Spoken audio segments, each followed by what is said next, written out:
En mi familia dicen que un emperador ruso le salvó la vida a mi padre. En serio. Pedro I, una novela de Alexei Tolstoy, un tomo bastante gordo.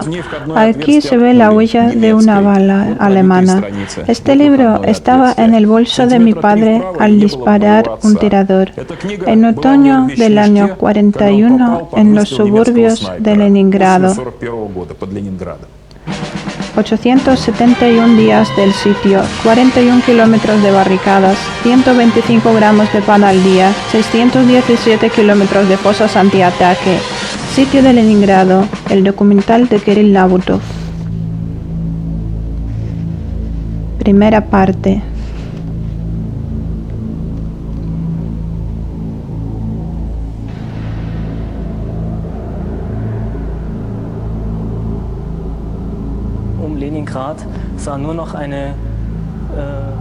Según el plan general, Leningrado no quedaría nada más que unos 200.000 personas. 3 millones además fueron condenados. Hitler declaró borrarlos de la faz de la tierra.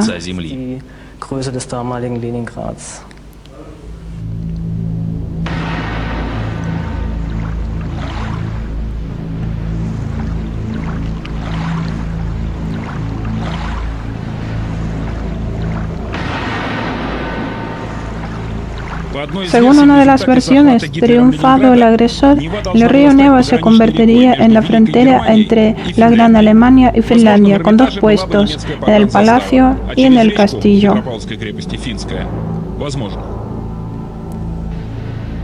Ciudadanos y ciudadanas de la Unión Soviética, hoy, a las 4 de la madrugada, sin encargar pretensión alguna, las tropas alemanas han atacado a nuestro país.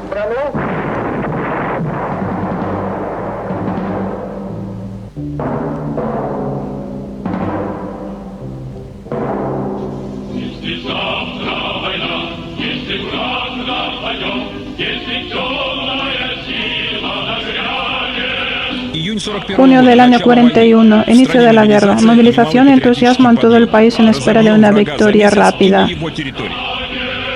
Leningrado también se moviliza, pero no hay tanto entusiasmo. Es la única ciudad rusa donde bien conocen la guerra.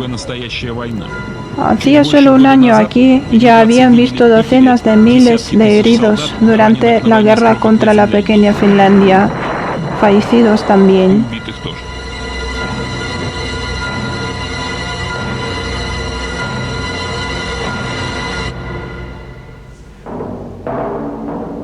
Los habitantes más agudos se inquietan. Las tropas no son tan fuertes como se escribe.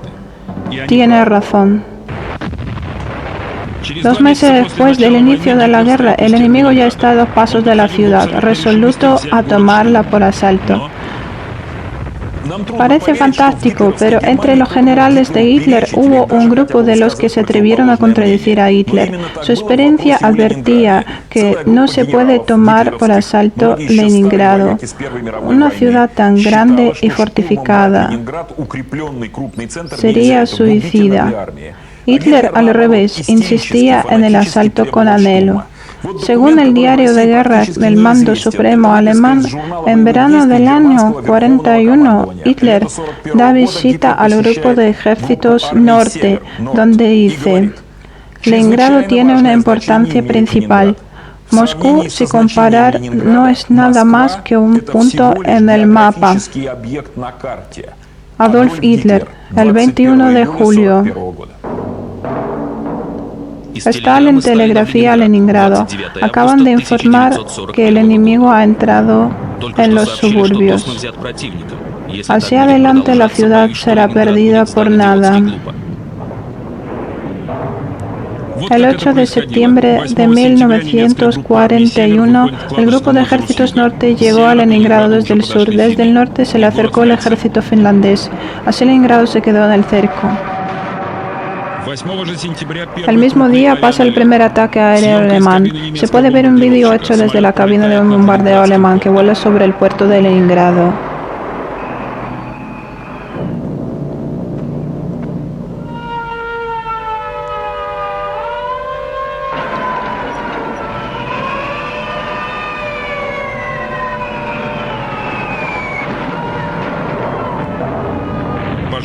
El incendio de los almacenes de alimentos de Leningrado luego fue considerado la causa del hambre, porque se quemaron todas sus reservas de alimentos.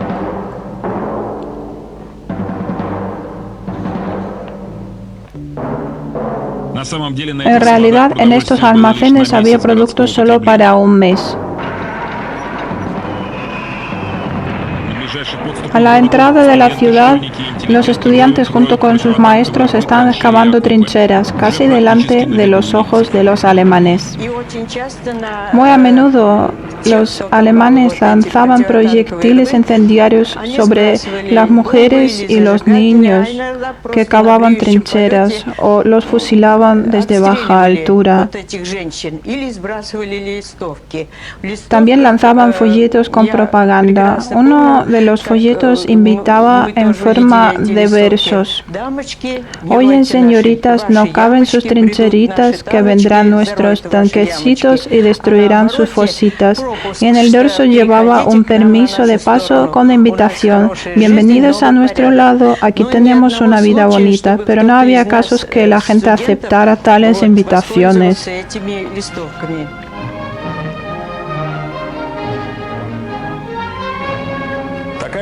Una leyenda urbana decía que el sitio fue toda una culpa de Stalin, que él no quiso salvar a Leningrado y a sus habitantes del sitio porque la odiaba a Leningrado. Primero porque poco antes de la Revolución Rusa el mismo Stalin fue detenido aquí por la policía del zar. Segundo porque en Leningrado estaba Kirov, su rival principal. Tercero porque el carácter demasiado independiente de los intelectuales de Leningrado. Cuarto porque Leningrado alejaba a las principales fuerzas de los alemanes desde Moscú. Esas son las razones de Stalin, según la leyenda, pero no es así. En realidad, Stalin deseaba salvar a Leningrado, pero en agosto de 1941 ya era demasiado tarde y no tenía fuerzas ni medios.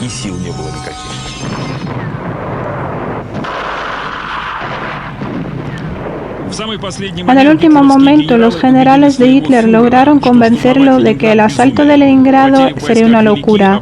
Ya sus tropas habían sufrido demasiadas pérdidas y los combates en la ciudad iban a causar más, porque los rusos se defendían hasta la muerte.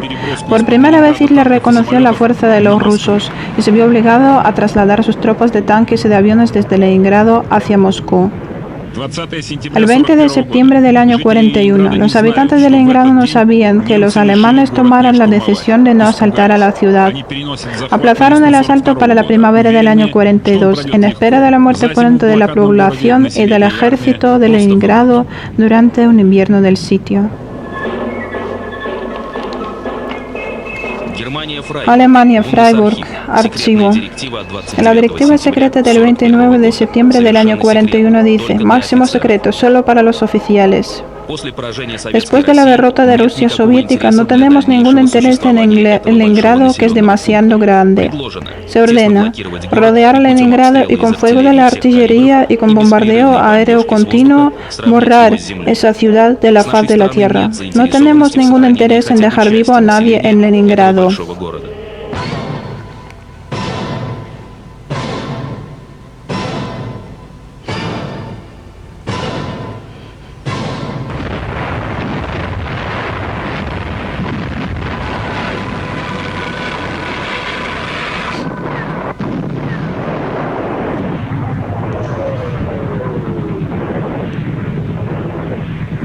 En agosto del año 41, la defensa de Leningrado fue dirigida por Voroshilov, mariscal y héroe de la guerra civil, que ya no fue capaz de controlar la situación. Pasados 3 días después del inicio del sitio, Stalin ordenó sustituirlo con mariscal Zhukov, más joven y decidido.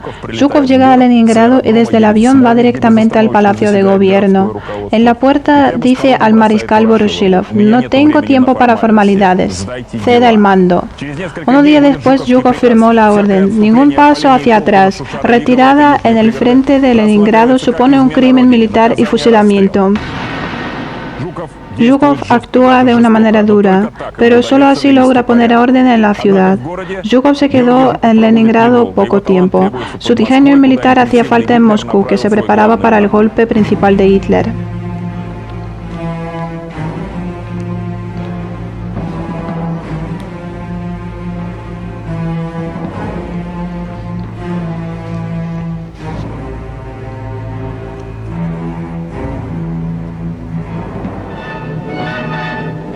Los aviones abastecen armas producidas en Leningrado para el frente.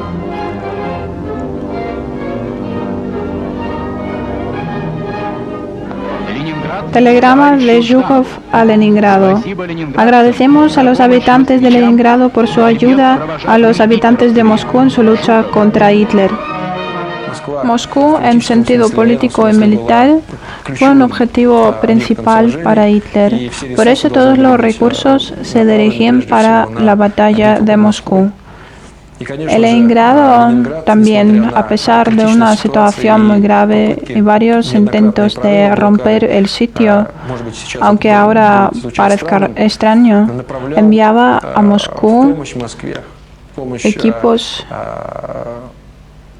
y materiales producidos en sus fábricas y necesarios para su propia defensa en el sitio.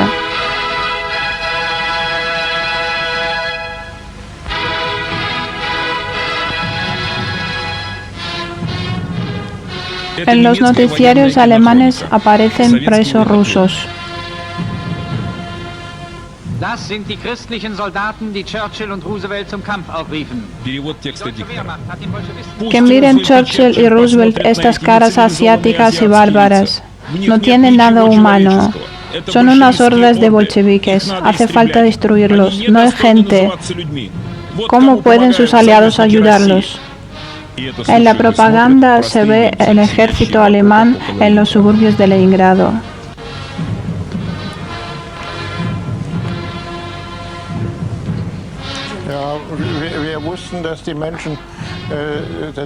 Los alemanes sabían que los habitantes de Leningrado sufrían mucho en el sitio, que por hambre se caían en la calle.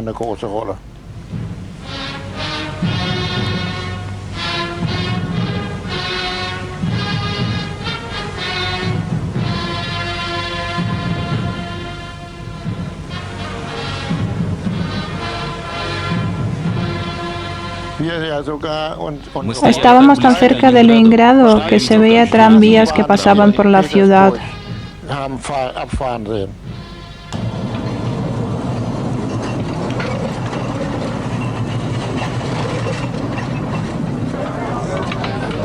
En Leningrado los tranvías funcionan hasta diciembre del año 41. Se ven tranvías paralizados, porque el 8 de diciembre del año 41 en Leningrado cortaron electricidad.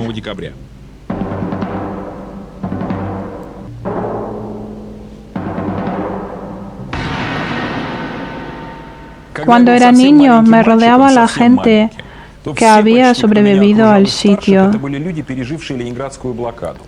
Lo recordaba con frecuencia, con mucha calma. Recordaban los tiros, los bombardeos, la muerte de sus padres y de sus hermanos. Pero del hambre hablaban sin poder mantener la calma. No podían acostumbrarse al hambre de Leningrado.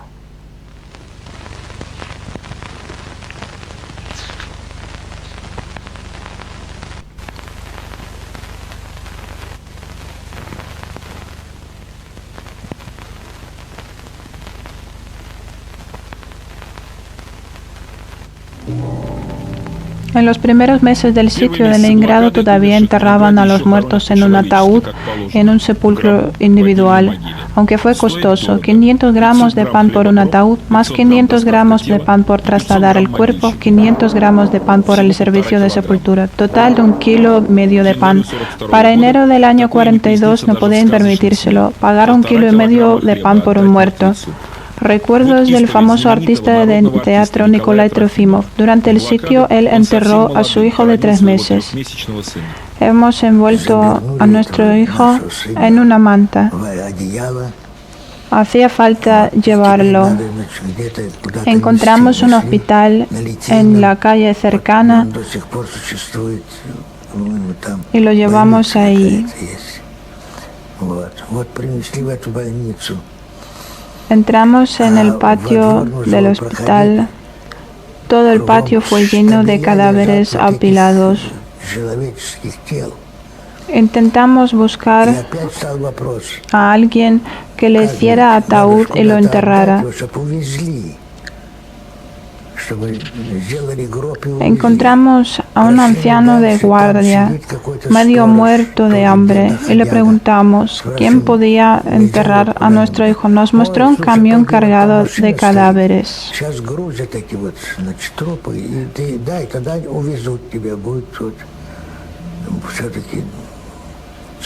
Nos dirigimos al camión. Unos de la mudanza estaban también medio muertos de hambre. 2 en el camión sobre los cadáveres, otros 2 en el suelo, los estaban cargando. Y les pasamos el cuerpo de nuestro niño con mucho cuidado, pues uno me lo quitó casi con fuerza y lo lanzó al camión. Otro arriba lo agarró y lo puso entre los pies de un cadáver.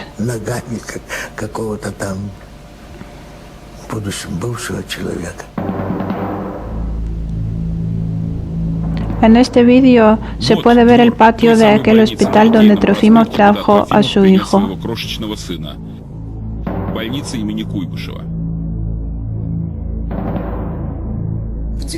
En diciembre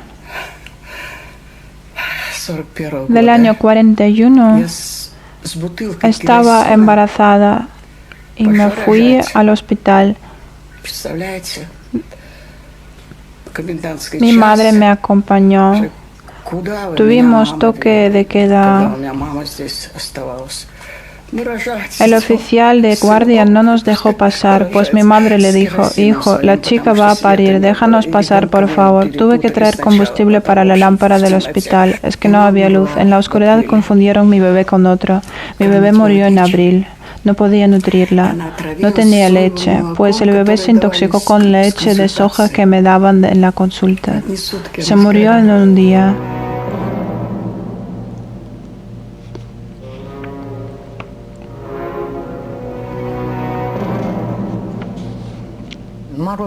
Hacía mucho frío. Hasta ahora lo recuerdo. Un día andaba por la calle y de repente un pequeño pajarito se cayó a mis pies. La gente se lanzó sobre él. Estaban por destrozarse a uno a otro por ese pájaro.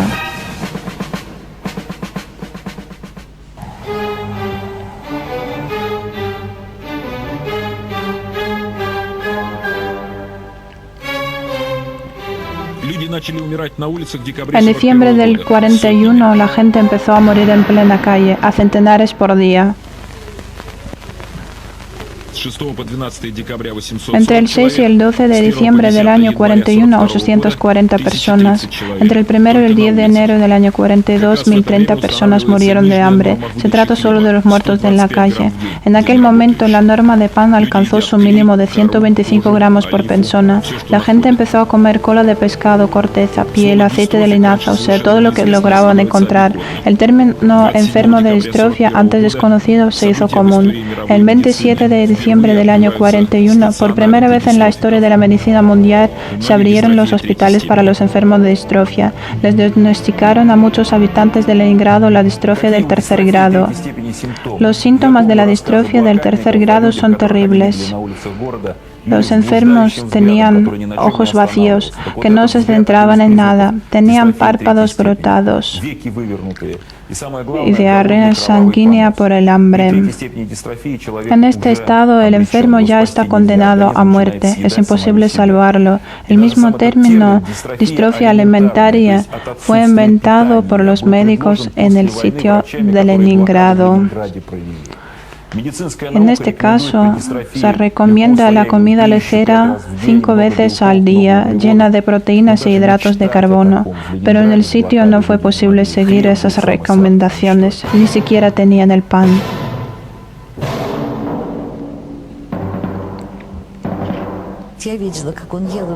Vi a un anciano comiendo carne congelada de lata por la calle. Comía con manos. Le pregunté, ¿por qué no va a casa? ¿Podré calentarla allí? Me contestó, no, niña, voy a comerla ahora, que ya me estoy muriendo. Y luego, tú, niña, tienes que beber, vete a casa. Y en ese momento, tengo que comer. Y en ese momento, murió.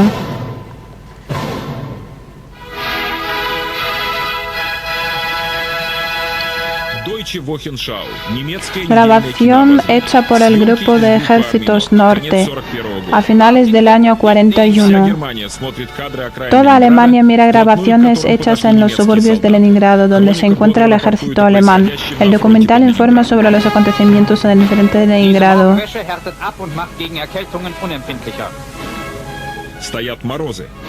Hace mucho frío, pero los guerreros alemanes son fuertes y resistentes. No tienen miedo al frío ruso. Ninguna unidad alemana en los suburbios de Leningrado tiene problemas con suministro de alimentación. La política alemana en el frente de Leningrado sitiado es muy cruel. En los suburbios de Leningrado, donde pueden asesinar por 100 gramos de pan, los soldados alemanes en broma ofrecen uno a otro los bocadillos que les sobran.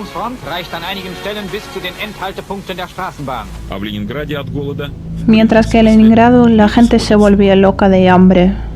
Un día un hombre llegó a su casa. Se volvió loco de hambre. Antes, ellos tenían cerdos y mató a su vecina de pocos años. Mientras tanto, su propia hija de la misma edad estaba en la casa de los abuelos y la mató como lo matan a un cerdo, con cuchillo. Luego cocinó una sopa. Cuando llegó su hija, este hombre la alimentó con esta sopa y luego la envió a casa de sus abuelos con esta sopa. Ella se lo llevó, se acostó. Al día siguiente se fue a la fábrica donde trabajaba e hizo una confesión.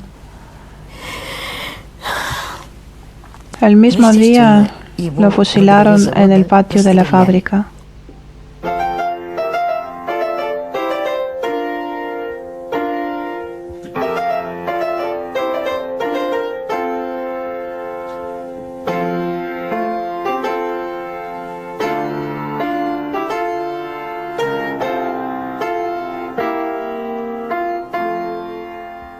En su casa de montaña, en Alemania, un señor vive lejos de la gente.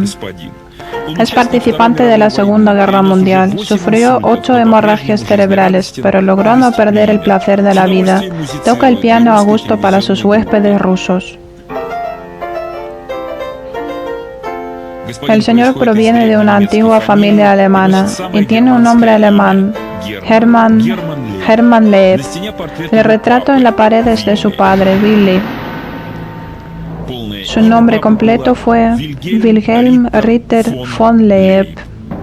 El caballero von Leeb es un título noble.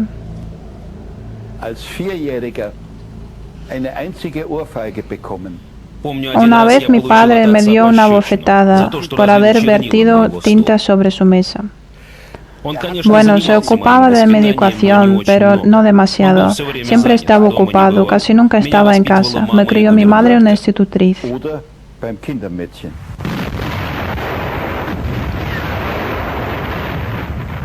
El mariscal von Leeb fue comandante del grupo de ejércitos norte que rodeó a Leningrado en un cerco. Von Leeb era un verdadero general de la Alemania antigua, anterior al Tercer Reich de Hitler.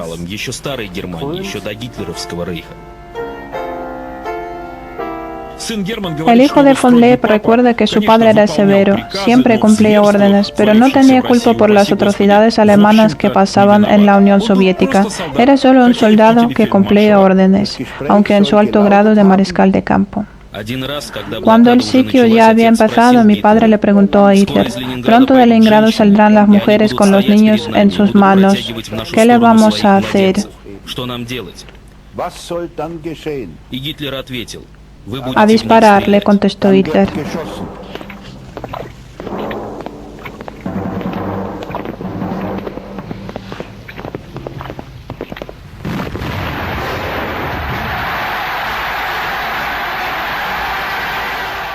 Von Leeb prefería una lucha activa.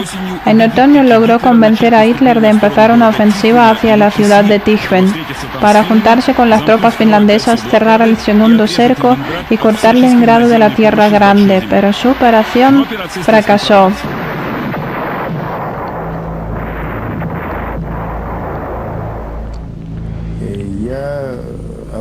Fue von Leeb quien convenció a Hitler de comenzar esa ofensiva, mientras que Hitler no quería hacerlo.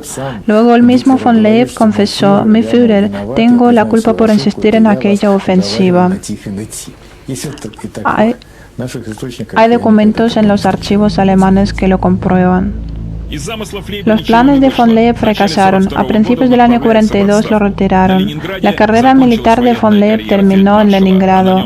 También terminó la carrera militar de la familia de von Leeb. Su hijo Hermann prefiere el arte musical al arte militar.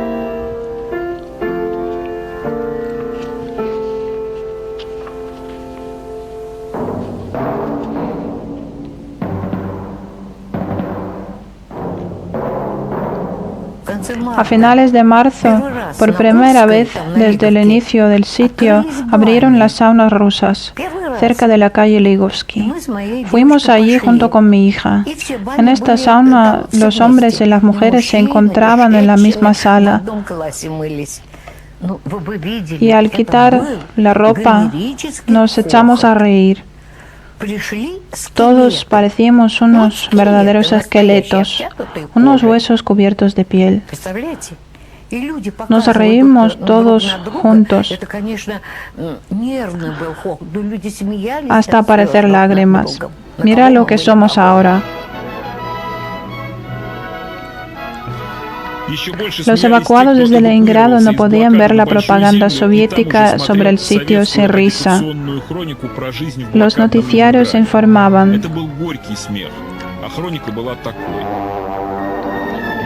«Los habitantes de Leningrado cada día reciben ayuda del gobierno. Decenas de aviones suministran la alimentación a la ciudad sitiada».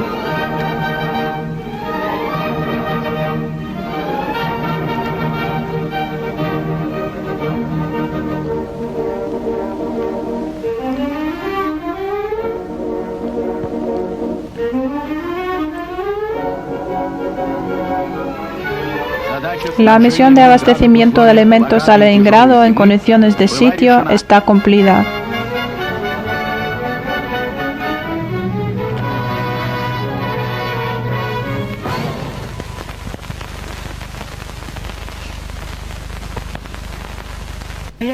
Los cadáveres estaban por todos lados, bajo la nieve. En las escaleras, entre los pisos, había carámbanos de excrementos helados. Es que la gente defecaba a los cubos y luego lo vertía en los huecos de las escaleras. El desagüe no funcionó en el sitio. Como hacía mucho frío, todo eso se congeló en forma de carámbanos, que en primavera empezó a derretirse.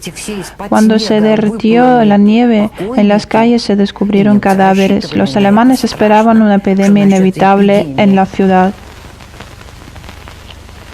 El 8 de marzo del año 42, el Día Internacional de la Mujer, las mujeres de Leningrado, sitiada, salieron a la calle para limpiarla. No hacía falta obligar a nadie, todos entendían que la amenaza de una epidemia y una muerte segura.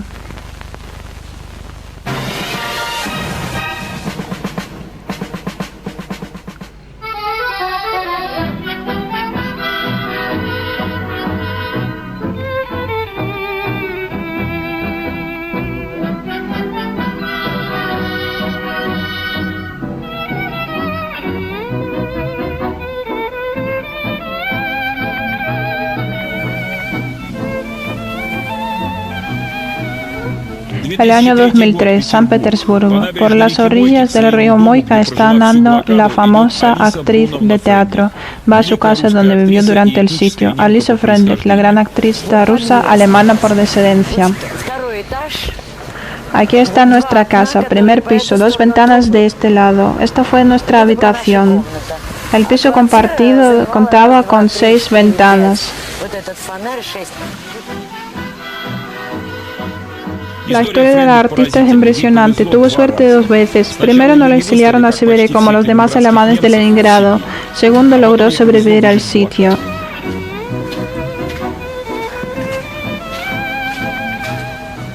La pequeña actriz de 7 años actuaba ante los soldados heridos en los hospitales. Junto con sus compañeros de escuela pasaban por las casas para ayudar a la gente soltera, para encender sus estufas, para traerle pan. En este piso compartido, número 2, vivió su familia durante el sitio. En el piso se quedó muy poca gente. En una habitación vivió nuestra vecina Shura. En otra habitación vivió una familia con sus niños.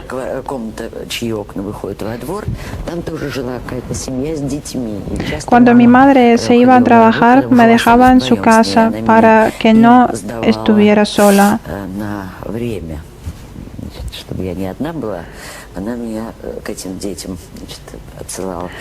Cuando se sentaban a la mesa para comer su humilde cena, no me invitaban, pues apartaba la mirada para no ver la comida. La vecina Shura era una barrendera. Los pisos abandonados solían quedarse abiertos. Entonces un día me trajo una muñeca muy grande, vestida de encaje, con una cara de porcelana, una verdadera señorita en el vestido de gala.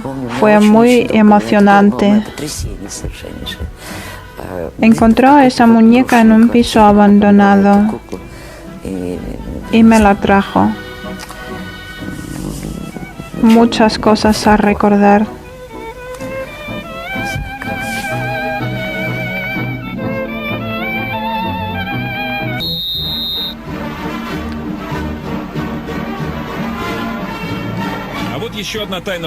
Otro secreto de la ciudad sitiada fue su fútbol. En Leningrado, casi muerta, de repente aparece el fútbol como un símbolo de la vida. Significaba que la ciudad no se había muerto todavía. Fue un señal al enemigo. Camisas rojas contra camisas azules y los espectadores en las blancas. El portero está posado en la cámara. El camarógrafo no podía salir al campo durante el partido. Este portero es mi padre. Estaba jugando en Dinamo, equipo de fútbol de Leningrado. No se sabe quién decidió organizar un partido de fútbol en Leningrado durante el sitio. No obstante, en enero del año 42 buscaron a todos los futbolistas en el frente y organizaron un partido para mostrar a los ciudadanos y a los enemigos que la ciudad está viva. Ese partido salvó a mi padre, que en enero del año 42 se dirigió a la trágica de cabeza de puente de Nevsky.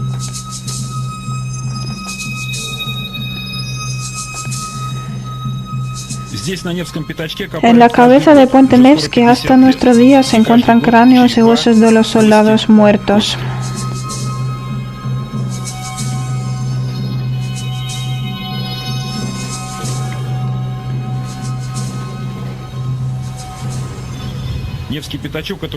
La cabeza del puente Nevsky está en el río Neva, a 30 kilómetros de Leningrado. Tiene solo 700 metros de profundidad y 2 kilómetros de anchura. Es el lugar más terrible del sitio, en la batalla por Leningrado y quizás de toda la Segunda Guerra Mundial. El terreno de la cabeza de puente Nevsky es el lugar más estrecho del cerco de Leningrado. Tiene menos de 15 kilómetros de anchura. Desde el 19 de septiembre del año 41, cuando empezó el sitio, las tropas rusas intentaban romperlo cada día, con innumerables víctimas.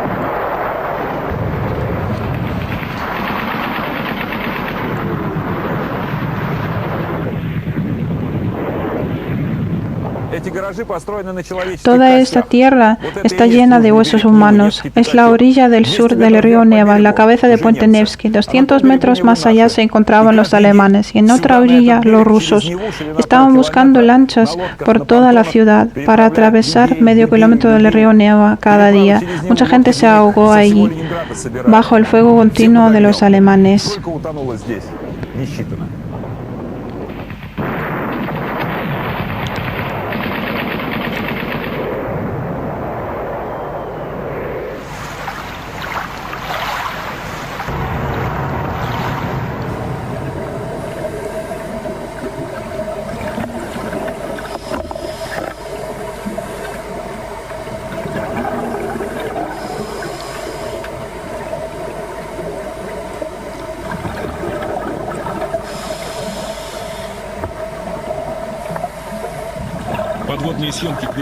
El rodaje submarino del año 2003. Se ve el tanque ruso que se hundió en la Segunda Guerra Mundial. Es un tanque hecho en la planta Kirov durante el sitio de Leningrado. Se hundió a 10 metros de la orilla y permaneció bajo el agua durante unos 60 años.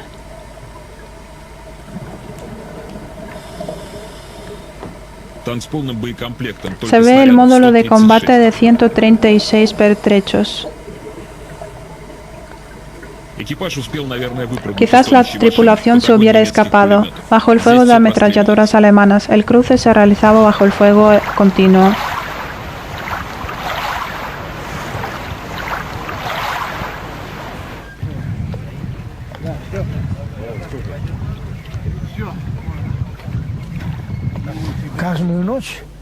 Cada día llegaban nuevas unidades para reemplazar a las unidades muertas en la noche anterior.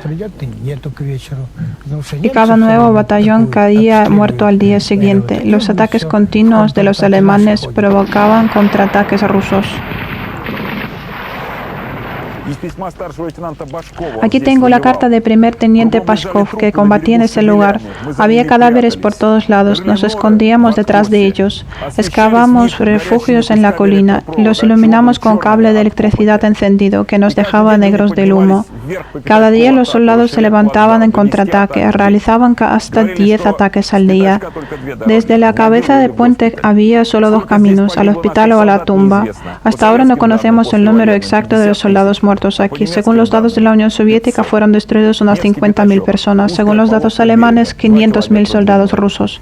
La cabeza de Puente Nevsky es una franja estrecha de 2 kilómetros de la orilla. Es aquí donde el libro Pedro I salvó a mi padre de una bala alemana. Aquí pasa la quebrada del arroyo, donde tenían lugar los enfrentamientos directos.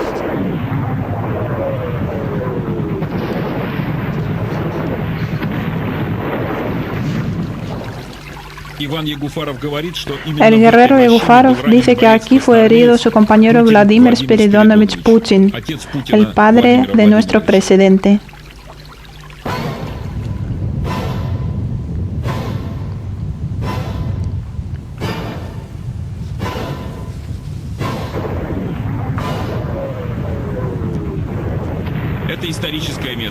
La cabeza de Puente Nevsky es un lugar histórico. A 3 kilómetros de aquí, en enero del año 43, lograron romper el cerco de Leningrado.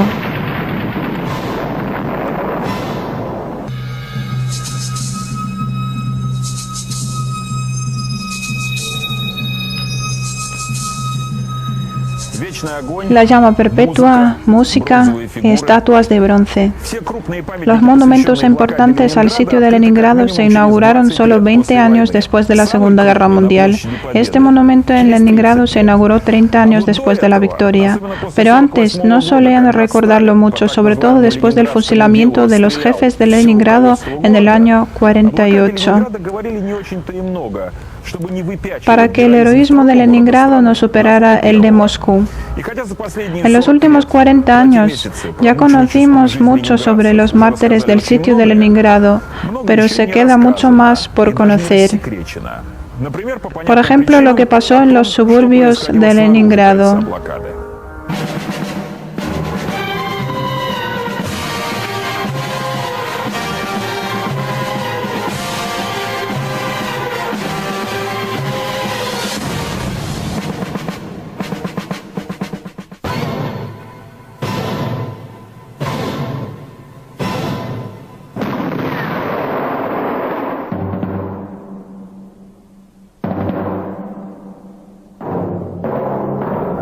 Este monumento más importante al sitio de Leningrado está hecho en forma de anillo roto. Por primera vez intentaron romper el sitio al tercer día de su inicio, el 10 de septiembre del año 41. Luego volvieron a intentarlo muchas veces. La operación más trágica pasó en enero del año 42, cerca de la población Lubán.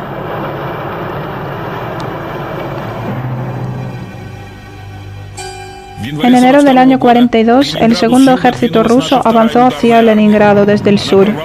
El ejército rompió la defensa de los alemanes y avanzó 75 kilómetros al bosque. A su encuentro tuvieron que salir las unidades del frente de Leningrado, pero no lo lograron, y el segundo ejército se quedó en el cerco.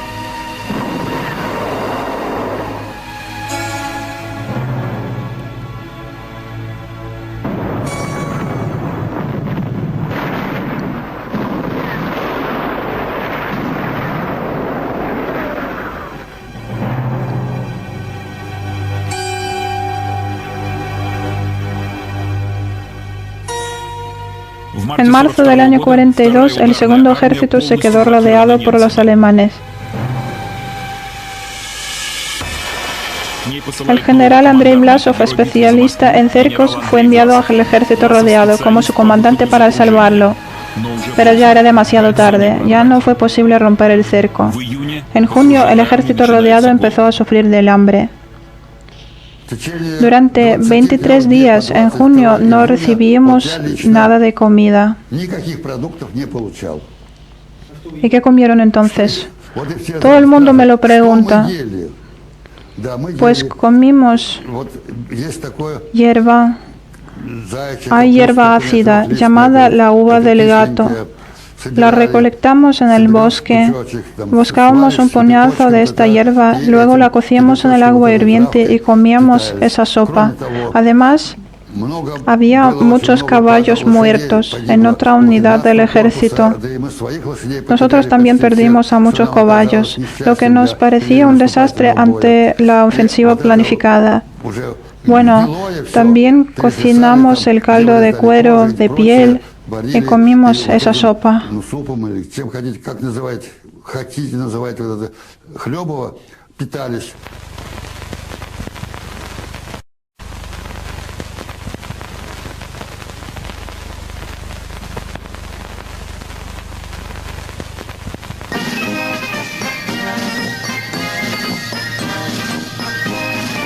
En Alemania, no muy lejos del famoso balneario Wiesbaden, vive Georg Gundlach, jubilado. Pasó todo el sitio de Leningrado en sus suburbios. Dice que nunca había disparado. Es un fotógrafo militar. Su libro de fotografías se llama Cerco de la ciudad de Volkhov, documentos de horror. El mismo autor les puso nombres. Aprendió el ruso en cautiverio. Los tanques ayudan a cerrar el cerco. Un prisionero ruso muestra el tamaño de la ración en su unidad. El refugio de la población civil rusa abandonado en los bosques del Volkhov. Soldados rusos sufren el hambre en el cerco de Volkhov. Prisioneros rusos en el cerco de Volkhov, junio del año 42. El general Blasov se entregó a los alemanes. Muchos soldados rusos siguieron su ejemplo. Este general fue ahorcado como traidor de la patria en la Unión Soviética después de la guerra. Casi la mitad de su segundo ejército rodeado murió en aquel bosque. Una parte del ejército se negó a rendirse junto con el general Blasov. Se decidieron a intentar romper el cerco y a salir a los suyos. Los que sobrevivieron lo llamaron Pasillo de la Muerte. Uno que logró salir fue el artillero Pavel Dmitriev. Tuvimos que atravesar una franja de resistencia de 200 metros de ancho, bajo fuego de puntería de los fusileros alemanes de Sardamat. Todo el tiempo nos encontrábamos bajo el fuego directo. Allí murió muchísima gente. Muchísima.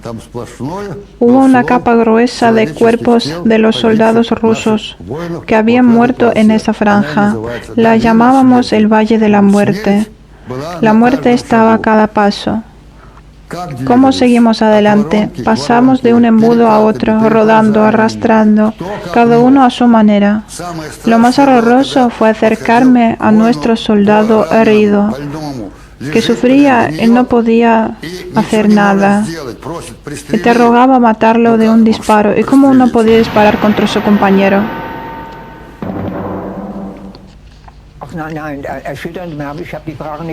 Una vez vi a 2 soldados rusos. Al ver a los alemanes, uno se pegó un tiro.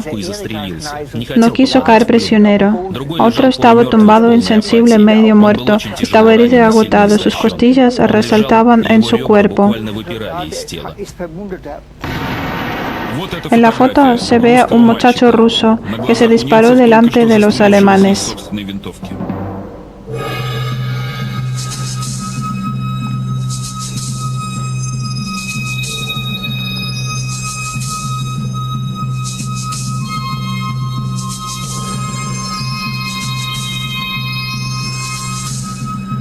El siniestro del segundo ejército fue una catástrofe para decenas de las aldeas rusas que el ejército defendía. Sus habitantes se fueron al bosque al quemar sus casas para no dejar nada a los alemanes.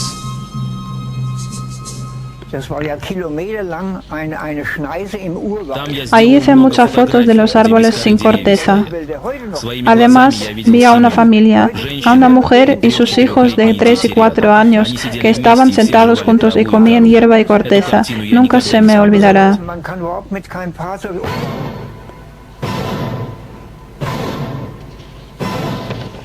70.000 soldados del segundo ejército fueron exterminados, 32.000 fueron tomados prisioneros, según los datos alemanes. Los datos soviéticos no contaban a los prisioneros.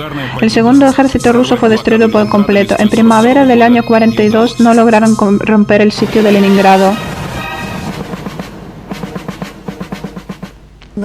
Un joven muy alto estaba arrodillado. Era demasiado flaco. En ambas manos agarraba paquetes con libros, solo libros. Lo levantamos junto con mi amiga, lo llevamos al refugio. Nos pidió: muchachas, por favor, no olviden mis libros. Fue un estudiante en la universidad de unos 17 años y su madre lo esperaba en otra ciudad y nos invitó: muchachas, vengan a visitarnos, las van a evacuar también. Todo eso pasará muy pronto y voy a volver a Leningrado para seguirlo estudiando, pero no olviden mis libros, por favor. Pues dejamos los libros a su lado. Le dejamos nuestro trocito de pan en una taza de té con azúcar. Lo tomó mientras que le apoyamos la cabeza. Y nos fuimos corriendo a nuestra unidad para traerle nuestro almuerzo. Ya nos había dado la dirección de su madre en otra ciudad y nos contó cuánto lo esperaba, que en su ciudad había verduras, legumbres, de que todos íbamos a sobrevivir, que todos estaremos felices, de que vamos a vernos cuando vuelva a Leningrado. Murmuró: no se preocupen, muchachos, eso pasará, todo va a estar bien. Pero cuando llegamos con el almuerzo, él ya había muerto. Aquí tenemos una famosa grabación de Dmitri Shostakovich, el compositor ruso. Shostakovich fue evacuado de Leningrado sitiada el 1 de octubre. Y este rodaje fue hecho más tarde, pero la sinfonía fue compuesta antes del sitio. Fue interpretada en el sitio de Leningrado del verano del año 42. La orquesta fue dirigida por Karl Eliasberg, el único director en la unidad en la ciudad sitiada. Le daban una ración extra, 200 gramos de carne y 200 gramos de grano, para salvar al último director de la orquesta sinfónica en la ciudad. El director recibió su ración extra y la llevó en trineos. Lo siguieron otros habitantes que olieron esa carne. Llegó al Hotel Astoria convertido en un hospital. Su conocido le prestó su cocina eléctrica. Tapó la puerta con una manta para evitar que escapara el olor de la carne, porque 200 gramos no fue suficiente para compartirlos con todo el piso. No obstante, alguien olió la carne y se desmayó, pues el director entendió que no debía cocinarlo allí y se fue a la casa de su compañera, cantante Sofía Preobrazhensky. Ella cantó en Leningrado durante todo el sitio. Ante sus ojos se le morían sus 3 hijos y su esposo. El director dijo: vine para compartir la comida con tu familia. La partitura de la séptima sinfonía fue traída en aviones a Leningrado. Su estreno fue previsto para el 9 de agosto del año 42. Las entradas se agotaron antes de la fecha. En la calle hacía calor, pero en la filarmónica hacía mucho frío. Llegó mucha gente. Las ventanas y las puertas permanecían abiertas. Incluso había gente escuchando en la calle. De repente la sala empezó a temblar. Todas las lámparas. Nos asustamos mucho. Pensamos que los alemanes abrieron el fuego. Más tarde se enteraron de que fue el ruido de la artillería antiaérea rusa que no dejaba a los alemanes interrumpir el concierto. La artillería rusa logró mantener el cielo limpio durante 1 hora y media. Solo 3 bombas alemanas cayeron en los suburbios. Fue muy difícil tocar los instrumentos musicales, sobre todo el grupo de viento, porque se congelaban las manos y al grupo de viento faltaban fuerzas para respirar. Todos sufrían distrofia. La audiencia nos dio una cordial acogida.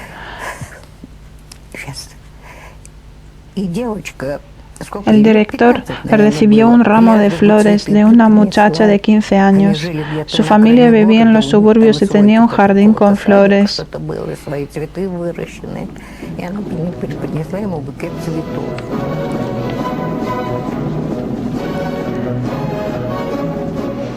Es un rodaje del año 67, cuando celebramos el aniversario de 25 años del estreno de la séptima sinfonía en Leningrado. En la sala se encuentran solo los espectadores de que sobrevivieron en el sitio y los músicos que interpretaron aquel día. En el año 67 quedaron solo 6 músicos de los 40.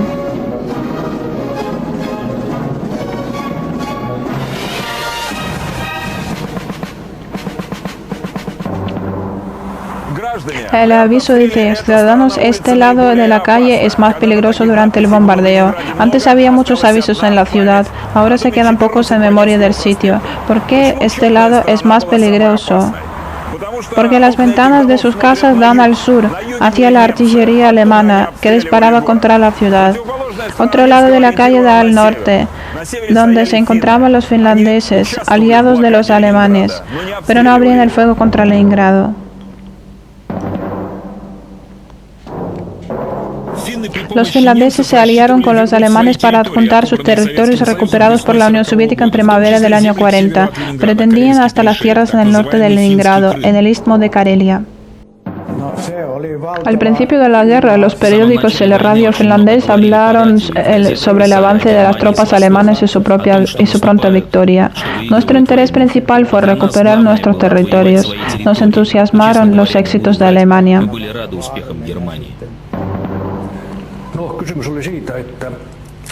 Los finlandeses aprovecharon la oportunidad de aliarse con los alemanes porque pensaban que la guerra iba a durar unas 2 semanas.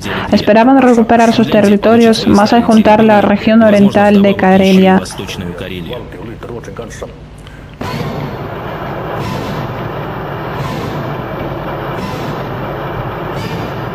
Durante un mes, en la frontera entre Finlandia y la Unión Soviética pasaron combates con graves pérdidas para ambas partes.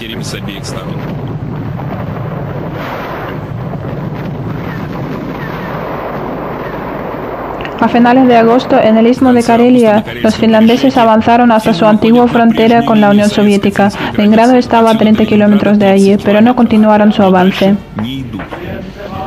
El comandante del ejército finlandés fue Mannerheim, estratega con experiencia. Estaba seguro que los alemanes iban a tomar Leningrado y no quería sacrificar a sus soldados. Llegué al frente al inicio del año 42. Allí, en un río congelado, hubo un agujero. Desde las 2 orillas se le acercaban tanto los rusos como los finlandeses para sacar el agua y no se disparaban. En el istmo de Karelia, durante 2 años y medio, libraron una guerra de posiciones. Hubo solo un par de combates y unos disparos aislados por la noche.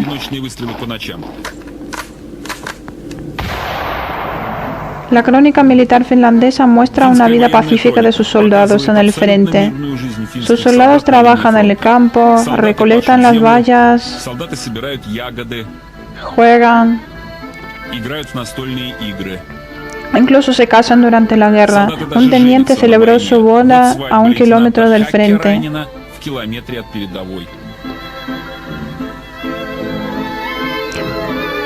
Recuerdo una sola vez que los aviones finlandeses bombardearon un aeródromo cerca de Leningrado, pero nunca han bombardeado a la ciudad misma.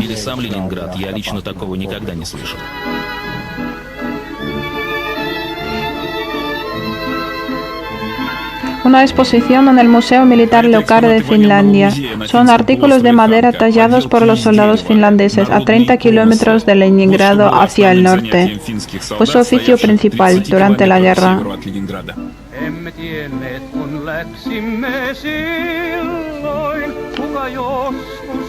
En el istmo de Karelia, al noroeste de Leningrado, contra los finlandeses combatió el 23º Ejército ruso. Desde finales del año 41, durante 2 años casi no hubo combates. En el frente había un silencio completo. Los soldados rusos bromeaban que solo 3 ejércitos no participaron en la Segunda Guerra Mundial: el ejército turco, el sueco y el 23º ruso. En el territorio exsoviético, los finlandeses están deportando a la población civil rusa, que no es de origen finlandés o kareliano. En los trenes de carga los llevan a los campos de deportación y no se ocupan mucho de su futuro. Entregarán a la mayoría de los rusos a los alemanes, que los meterán en los campos de concentración. En el territorio de Finlandia funcionaban unos 30 campos de concentración para los prisioneros de guerra rusos. En definitiva, en el frente ruso-finlandés fueron capturados 65.000 soldados rusos. Cada cuarto murió en el cautiverio. Hubo mucha hambre y poca comida. La mayoría de los prisioneros murió en invierno del año 41-42. A partir del año 42-43, las autoridades finlandesas cedieron el tratamiento de los prisioneros a otras organizaciones. Entonces el suministro de los campos de prisioneros mejoró. El 4 de junio del año 42, en Finlandia aterrizó el avión de Hitler. Este rodaje fue corregido por la censura alemana, pero se quedó un fragmento muy interesante. Se les escaparon las ruedas ardientes del avión. Hitler estuvo a punto de morir en aquel aterrizaje cuando llegó para el aniversario de Mannerheim. La censura quitó la rueda ardiente. El mariscal Mannerheim no vino al aeropuerto para recibir al cabo Hitler. Le dio la bienvenida el presidente de Finlandia, Ryti. Aquel mismo día, Hitler se entrevistó con Mannerheim en un protocolo correspondiente. Hitler no quiere amargar la visita de cumpleaños con sus reclamaciones a Mannerheim. Lo invitó a visitarlo a Alemania. Mannerheim realizó la visita de respuesta. En Alemania le recomendaron activar sus operaciones militares y terminar con Leningrado. No obstante, Mannerheim es muy listo y no tiene prisa en dar promesas. Evitando respuestas directas, explicó que en aquel momento no tenía recursos para pasar a la ofensiva. Es que ya no tenía ni tropas ni fuerzas para atacar a Leningrado. Su ejército había sufrido muchas pérdidas. En este vagón del Estado Mayor pasó el primer distanciamiento en las relaciones entre Alemania y Finlandia. Hay una leyenda romántica que explica la renuncia de Mannerheim a atacar Leningrado. Dice que para Mannerheim, Leningrado, San Petersburgo Imperial, fue la ciudad de su juventud. Ahí empezó su carrera militar en el regimiento de la Guardia Real y tuvo muchas aventuras amorosas en esta ciudad. Además, en Leningrado se encontraba la tumba de su hijo y no quería asaltarla. En realidad, el mariscal Mannerheim era un político muy pragmático. A finales del año 41 entendió que la guerra no iba a ser fácil para Hitler, sobre todo después de su derrota en Moscú. Entonces, Mannerheim decidió esperar.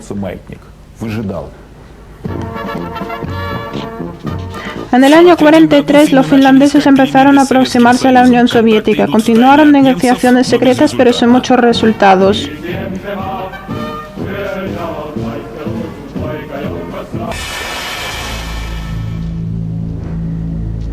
Mientras tanto, en el año 44, la Unión Soviética empezó a bombardear la capital de Finlandia.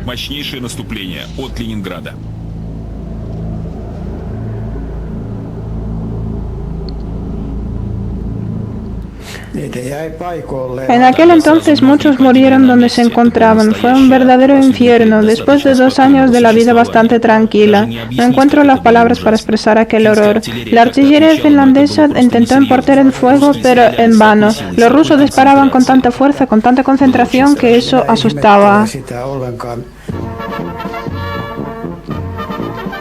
Un pequeño país se ve obligado a maniobrar entre los países grandes. El Mannerheim, ante todo, defendía los intereses de Finlandia. Por eso no dudó en firmar el acuerdo de armisticio con la Unión Soviética. Enseguida se enfrentó a Alemania. Poco antes, los soldados de Finlandia habían logrado pasar por Leningrado como sus prisioneros, no como los vencedores.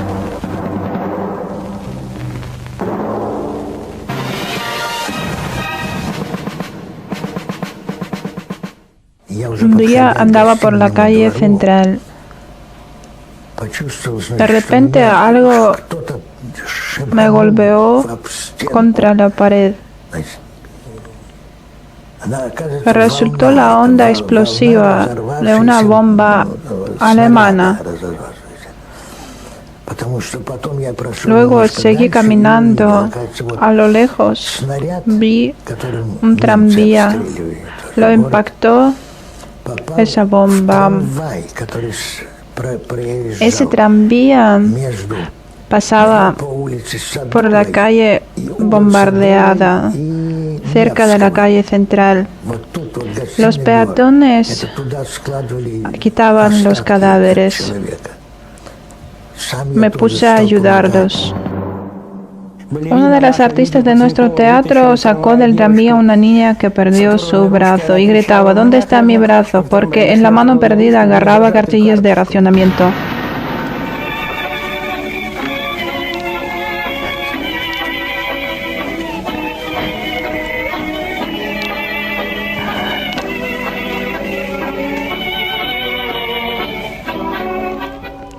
Antes del sitio, Leningrado fue una ciudad multinacional. Había muchos habitantes rusos de origen alemán o finlandés.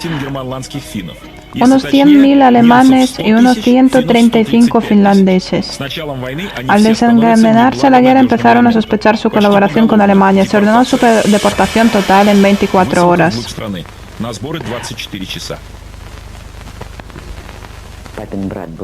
El hermano de mi padre, de descendencia alemana, fue fusilado, su mujer también, mientras que mi abuela con sus hermanas fueron deportados a Siberia. Después de la guerra muchos se quedaron. Nos llevaron a una región central de la Unión Soviética y nos dejaron en un barracón donde antes había presos. Allí no había camas, ni mesas, ni silla, ni nada. Un barracón vacío, pero no recuerdo que hubiera rejas en las ventanas. Llevaron a los deportados de origen finlandés a Siberia y se quedaron ahí después de la guerra. En el año 44, una de las mujeres deportadas tuvo un hijo, Volodya, futuro gobernador de San Petersburgo y viceministro del gobierno ruso. No le gusta recordar que su madre fue deportada a Siberia. En su biografía se dice: nació en una población de Siberia en el año 44, donde estaba su madre, habitante de Leningrado. Pero la deportación no se menciona.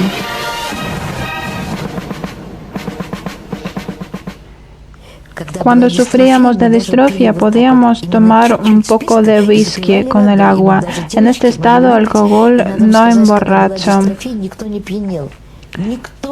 Nadie se emborrachaba. Cuando tomamos un poco de alcohol y nos emborrachamos, fue un signo de que ya nos habíamos recuperado.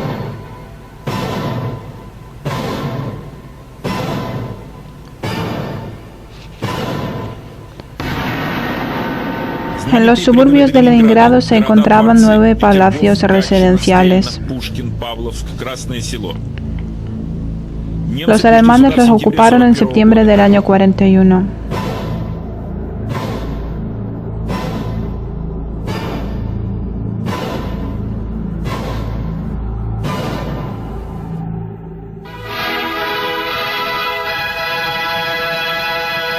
Noticiarios alemanes.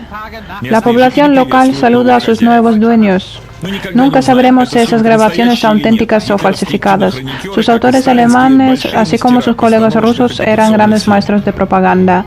¿Cómo era la relación entre los rusos y los alemanes? Era muy distinta.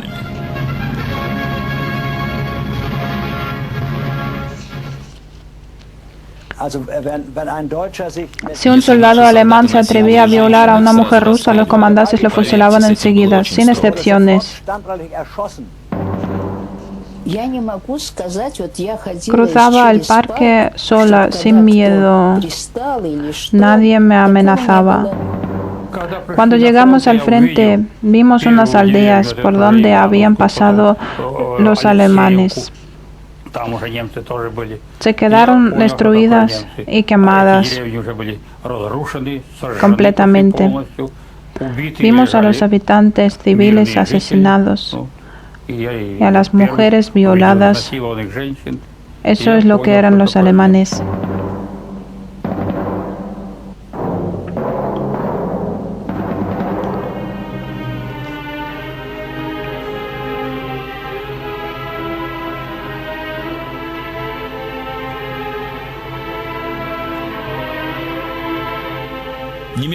Hasse-Georg Stachov, escritor alemán, no puede olvidar su estancia en Rusia. Stachov, un soldado alemán de 18 años, estaba alojado en una casa rusa. El marido y el hijo de su dueña se quedaron en Leningrado sitiada. Esta señora rusa no sabía nada de su destino. Esta señora rusa, dueña de casa, me llamaba Mein kleiner Student, mi pequeño estudiante. Le parecía muy joven de edad de su hijo. En su casa me sentí como en mi propio hogar. Si me saltaba un botón, me lo arreglaba. Ella entendía que yo no quería esa guerra. Le habría recordado a su propio hijo. Le estoy muy agradecido.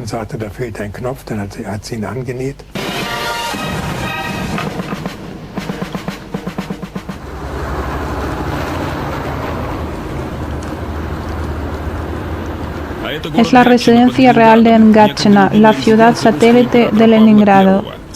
En su jardín se encuentra una casa que podría desempeñar un papel siniestro en el sitio de Leningrado. En esa casa se encontraba la escuela de inteligencia alemana llamada Leningrado. Aquí instruían a los agentes de inteligencia en Leningrado, que pronto planificaban ocupar. La abrieron en julio del año 42.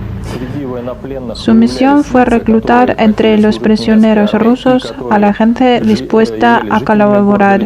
Reclutaban a los habitantes de Leningrado, ante todo a los titulados de la universidad, especialistas científicos, historiadores.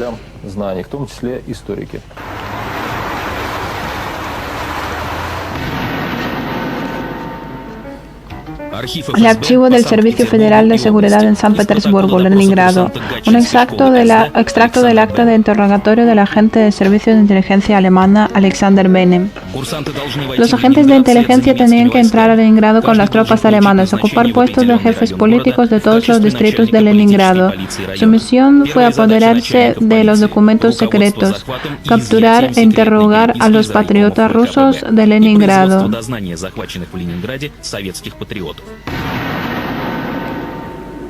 Este documento es una prueba explícita de que los alemanes se preparaban para el asalto de Leningrado. y buscaban a la gente ruso parlante para su servicio político. Para el asalto habían trasladado a su 11º ejército desde la Crimea hacia Leningrado. El jefe de la operación fue el general Manstein, profesional en asalto de las ciudades grandes. Él tomó la ciudad de Sebastópolis en Crimea y lo mandaron a Leningrado. Los alemanes se preparaban para una ofensiva importante. No obstante, el 4 de septiembre el ejército ruso empezó su ofensiva en los suburbios de Leningrado, en las alturas Siniavinsky. Otra vez los rusos intentaron romper el sitio.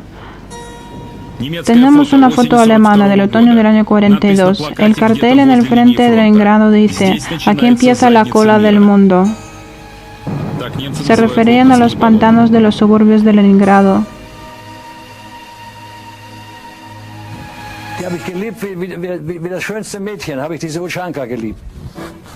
Este viejo soldado alemán en el año 42 combatió en los bosques de Leningrado.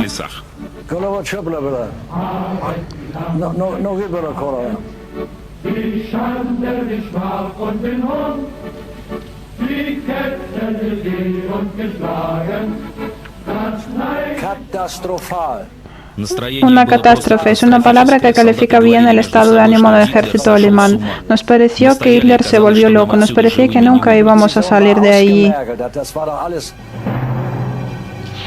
Pero aquella vez el cerco alemán resistió. Perdieron 5.000 soldados, pero rechazaron el ataque del ejército ruso.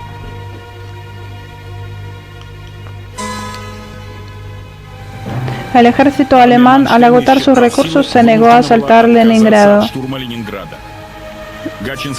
La escuela alemana de inteligencia fue cerrada en octubre del año 42. Para siempre.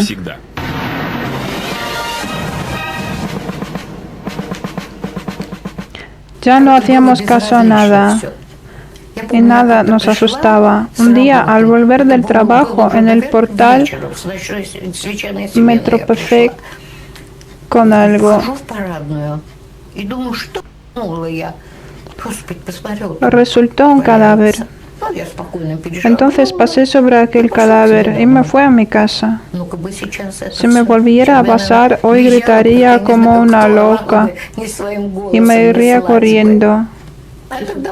Pero en aquel entonces solo no hice caso. En la calle la gente del hambre podía caer a mi lado. A veces ya no me acercaban. No me acercaba para ayudar. Ya nos habíamos vuelto ciegos de hambre.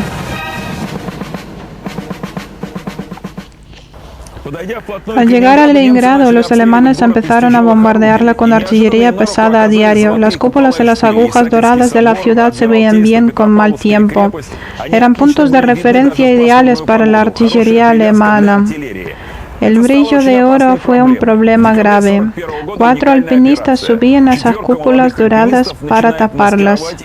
Pintaron de negro la cúpula de la Catedral de San Isaac.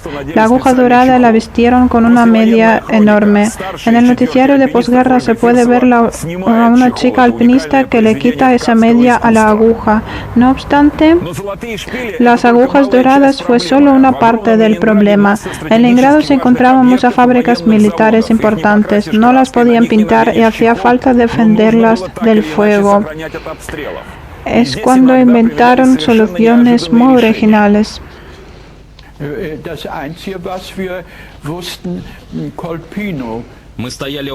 Nos ubicamos en los suburbios de Leningrado, en la población Kolpino, delante de una fábrica donde los rusos reparaban sus tanques. Lo vimos y decidimos bombardearla, pero los jefes los prohibieron. Comentaron que en esa fábrica trabajaban los prisioneros alemanes. Pasados unos años me enteré de que fue una desinformación. Así los rusos lograron salvar a su fábrica. Entonces los alemanes no se atrevieron a bombardear la fábrica, sin nada que hacer más que observar a los tanques rusos que salían cada día y abandonaban sus puertas. En realidad en esa fábrica nunca han trabajado los alemanes, pero los rusos lograron convencer a los alemanes de lo contrario. Tampoco bombardearon la sede del Servicio de la Seguridad de Leningrado. Los funcionarios de la KGB, llamados los chekistas, lograron desinformar a los alemanes de que en los sótanos de la casa del Servicio de Seguridad se encontraban los alemanes capturados. Por eso la sede de la KGB no sufrió mucho daño.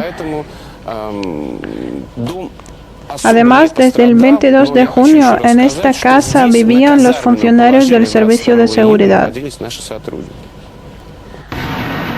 No había celdas de presos en los sótanos ni en su desván. Tampoco los alemanes capturados durante la guerra. Ninguno. Por eso se considera una de las operaciones más fructíferas de la KGB de Leningrado. Aquí tenemos los famosos sótanos de la KGB de Leningrado. Hasta nuestros días corren leyendas sobre unos 5 pisos subterráneos, así como de las barbaridades del año 37. En realidad no existen ningunos pisos subterráneos. Había solo un refugio de bombardeos para sus funcionarios. Bienvenidos a nuestro refugio. En el sitio, durante los bombardeos, aquí se escondieron los funcionarios de la KGB.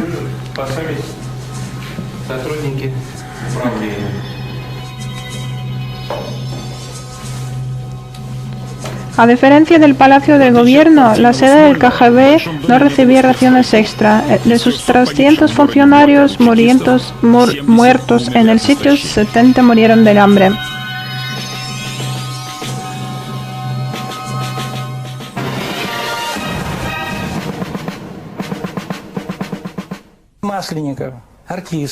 A un artista de nuestro teatro se le murió su hijo menor en el frente de Leningrado. Se le quedó solo un hijo. Toda su familia ya se le había muerto. Su padre, su madre, sus abuelos. Su mujer tenía una enfermedad cardíaca. Entonces en el teatro desempeñó un papel cómico de un alemán borracho, con el casco al revés, con ropa de mujer. No había maquillaje y los artistas se pintaban las pestañas con crema de zapatos. Y un día le llegó el aviso de muerte de su último hijo. Lo mató una izquierda alemana en el frente. Cuando al padre le comunicaron la muerte de su hijo, tuvo que salir al escenario. Por su cara corrían lágrimas negras de su crema de zapatos. La audiencia se partió de risa al verlo tan cómico. Se rompieron en aplausos.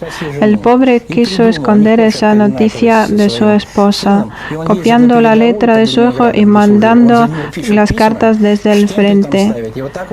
Y la pobre madre le contestaba: escríbele que ponga la bufanda, dile que no debe resfriarse.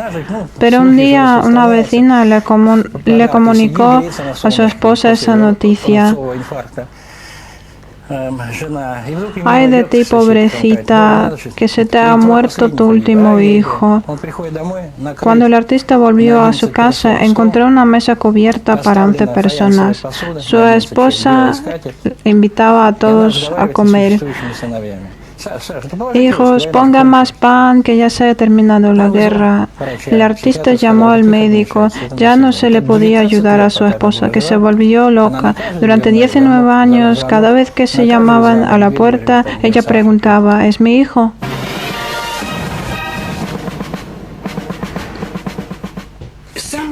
Los últimos días del sitio resultaron los más duros. En una angustiosa espera de su final, eran los días más duros. Ya sabíamos que estaba por terminarse. Y lo esperábamos cada momento en una ansiedad impaciente. No la podíamos aguantar. Hace 60 años, el 14 de enero, empezamos la operación ofensiva Neva 2. El ataque contra los alemanes fue realizado por ambos lados. La 90ª División Rusa de la Infantería Motorizada atacó a los alemanes desde el occidente. Nikolai Pontiliev es veterano de la 90ª División, así llamado el niño de la unidad. Estuvo en el frente desde los primeros días de la guerra. Cuando tenía solo 15 años, perdió el pie en los combates por Leningrado. Participó en todas las operaciones militares. En la población alemana de Barbaros capturamos a un oficial alemán. El preso le preguntó a nuestro comandante: ¿dónde están esos guerreros rusos bravos que nos arrastraron desde la retaguardia en un instante? Te los presento ahora, contestó el comandante. Y le presentó a nuestro pelotón agotado de los chicos de 18 años. Estos son tus guerreros bravos que os capturaron. No le creo. Pensaba que son unos superhéroes de 2 metros de altura. No le podía creer. Toda la operación fue preparada en secreto y los alemanes no lo sospechaban. Creían tener una defensa impenetrable. Zurück, zurück, atrás, atrás. Gritaban los rusos en alemán. Nadie intentó resistir. Nuestra infantería se quedó derrotada. Huían sin mirar hacia atrás. Estuve cautivado, tenía una herida grave, me salvó un médico ruso, me hizo una transfusión con su propia sangre. Le pregunté, ¿por qué me está ayudando? ¿Que si soy fascista? Se rió, no eres un fascista, eres un fascista bebé.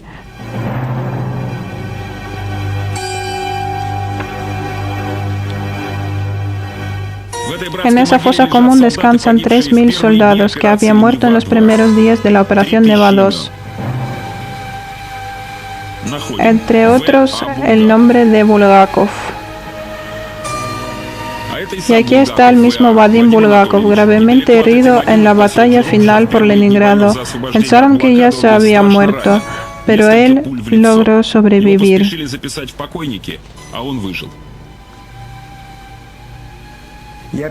Puse la ametralladora en la mano izquierda y me incliné para sacar una granada. En ese momento me dispararon 2 veces en la cara. Me caí. Mi sangre desheló un embudo en la nieve. Me escondí allí la cabeza. Cuando empezaba a moverme, enseguida los alemanes empezaban a disparar. Pasé mucho tiempo allí tumbado, así que los nuestros ya me habrían considerado muerto. Sin cambiar la postura, empecé a avanzar. Me escondí detrás de una piedra muy grande. Ahí me encontró la enfermera, me vendó y me mandó a la unidad médica. El 27 de enero del año 44, en Leningrado hubo fuegos artificiales. Fue la primera vez en la Unión Soviética cuando Stalin permitió los fuegos fuera de Moscú. El 27 de enero de 1944, por primera vez sobre la ciudad de Leningrado dispararon los cañones de paz.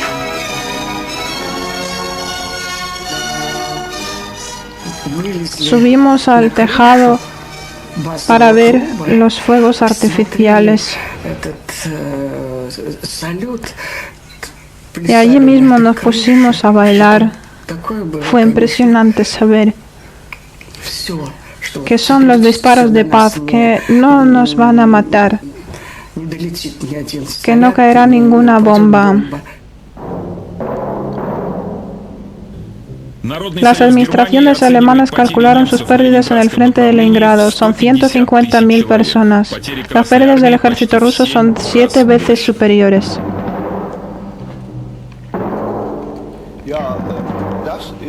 Cuando nos enteramos de lo que había pasado en el sitio, en realidad, mis compañeros y yo sentimos una culpa enorme por todo lo que les hicimos a los habitantes de Leningrado.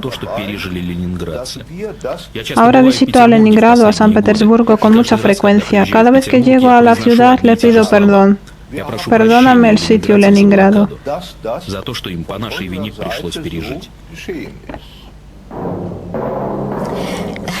Eso ya había ocurrido durante la batalla final por Leningrado. Un joven teniente estaba arrodillado en un abrigo desabrochado, sin gorra. Tenía el cabello largo que se le ondeaba, con una mirada muy valiente, arrodillado, con las manos puestas tranquilamente en sus rodillas, con una cabeza levantada y una mirada abierta. En silencio, salimos del camión. Sin ninguna orden, todos nos alineamos. Los muchachos se quitaron sus gorras. Nos arrodillamos ante aquel joven teniente que estaba muerto, que así se había helado en la batalla final por Leningrado.